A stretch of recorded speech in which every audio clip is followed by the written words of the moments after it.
బీసీల ఐక్యవేదిక నాయకులు ఇచ్చిన రాష్ట్ర వ్యాప్త బంద్ విజయవంతం చేయాలని మంచిర్యాల జిల్లా మందమరి మండలం రామకృష్ణాపూర్లో సిపిఐ నాయకులు పిలుపునిచ్చారు.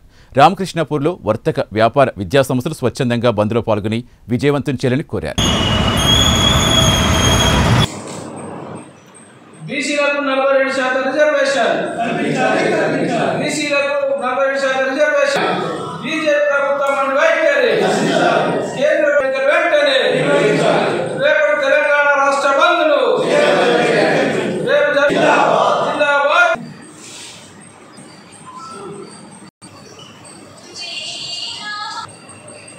దశాబ్ద కాలంగా బీసీ రిజర్వేషన్ పెంచాలని చెప్పి చేస్తున్నటువంటి పోరాటంలో ఇవాళ అగ్ర కులాల వారు కోర్టుకెళ్ళి ఈ యొక్క రిజర్వేషన్ను స్టే తీసుకురావడం అనేది జరిగింది.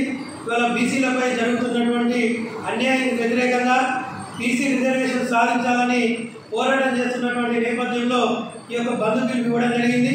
ఈ బంద్లో బీసీ సంఘాల వాళ్ళందరూ కూడా, అదేవిధంగా అన్ని కులాల వారు కూడా ఈ యొక్క బీసీలకు మద్దతుగా రేపు జరగబోయే బంద్లో పాల్గొని ఈ యొక్క బంద్ను జయప్రదం చేయాలని చెప్పి, అదేవిధంగా రామకృష్ణపూర్ పట్టణంలో ఉన్నటువంటి వర్తక వ్యాపారస్తులు, అదేవిధంగా ప్రైవేట్ స్కూల్ యాజమాన్యం వారు, అదేవిధంగా ఆటో యూనియన్ వారు, అన్ని వర్గాల వారు కూడా ఈ యొక్క బంద్ను జయప్రదం చేయాలని, స్వచ్ఛందంగా బంద్ను పాటిస్తూ ఈ యొక్క బంద్కు మద్దతు ఇచ్చి బంద్ను జయప్రదం చేయాలని చెప్పి కోరుతా ఉన్నాం.